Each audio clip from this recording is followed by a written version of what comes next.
Shalom, shalom, shalom. Selamat pagi dan selamat berakhir pekan. Kita bersyukur kepada Tuhan sebab hari ini Tuhan sudah membangunkan kita dari tidur nyenyak kita tepat di hari Sabtu tanggal 9 Oktober tahun 2021. Terpujilah Tuhan kita yang hidup. Amin. Karena dalam anugerahnya Dia memberikan kita hari ini.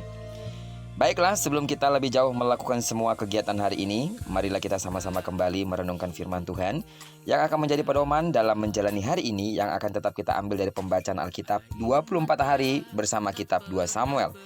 Dan hari ini kita telah berada di hari yang ke-8, maka kita akan membaca kitab 2 Samuel pasal yang ke-8, ayat pertama sampai dengan ayat yang ke-18. Sebagai pengantar renungan kita hari ini, saya akan coba bacakan untuk kita ayatnya yang ke-6. Kemudian Daud menempatkan pasukan-pasukan pendudukan di daerah orang Aram dan dari Damsyik. Orang Aram itu takluk kepada Daud dan harus mempersembahkan upeti. Tuhan memberi kemenangan kepada Daud kemanapun ia pergi berperang. Judul perenungan kita hari ini, Tuhan yang membuat semuanya.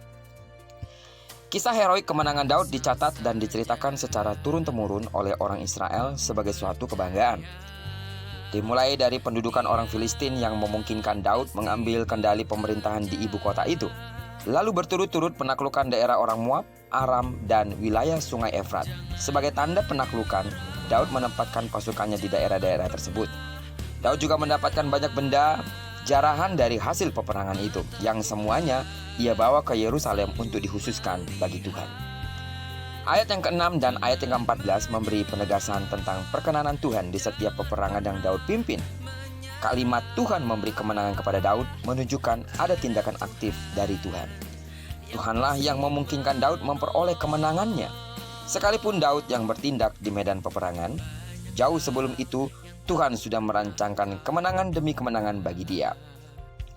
Bahkan bukan hanya di medan perang, saat Daud dalam perjalanan pulang, Daud masih diberi kemenangan oleh Tuhan dengan mengalahkan orang Edom di lembah Asin. Demi mendukung sistem pemerintahan yang adil dan benar, Daud memilih orang-orang untuk tugas khusus, yakni panglima-panglima untuk menjaga keamanan wilayahnya, seorang bendahara untuk mengelola keuangan negara, panitera yang bertugas mengurus hal-hal yang berkaitan dengan masalah hukum, serta para imam.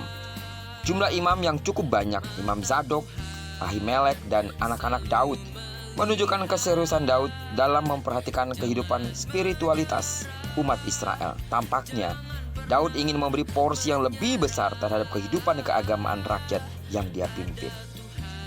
Sidang jemaat Tuhan yang saya kasih dalam nama Tuhan Yesus, bagaimana dengan kita? Adakah berkat Tuhan yang melimpah membuat kita mengutamakan Dia? Ingatlah, semua yang kita dapatkan di dunia ini berasal dari Tuhan. Karena itu, marilah kita mengutamakan Tuhan dalam hidup kita. Amin. Sama seperti Daud ketika dia memberikan porsi yang jauh lebih besar untuk pelayanan spiritualitas umat Israel, demikianlah kita seharusnya.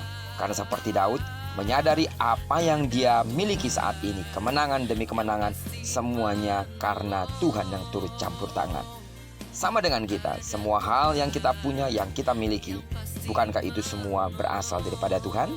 Mari berikan porsi yang jauh lebih besar kepada Tuhan daripada untuk diri kita sendiri. Amin. Kiranya perenungan kita hari ini sekali lagi mengingatkan kita bagaimana kita dapat memberikan porsi yang jauh lebih besar untuk Tuhan. Hari kita, hati kita, mungkinkah uang kita, waktu kita, apapun yang kita miliki. Mari berikan porsi yang lebih besar kepada Tuhan daripada untuk diri kita sendiri. Terpujilah nama Tuhan. Kiranya diberkatilah kita sepanjang hari ini dan digenapi firman-Nya yang berjanji bahwa apa yang dikerjakan tangan kanan dan tangan kiri kita dibuatnya berhasil. Kemanapun kaki kanan, kaki kiri kita melangkah, di sana kemuliaan Tuhan akan dinyatakan. Amin. Dan diberkatilah kita sepanjang hari ini bersama dengan orang-orang yang kita kasih, serta bersama dengan orang-orang yang kita cintai dimanapun mereka berada. Terpujilah nama Tuhan. Shalom.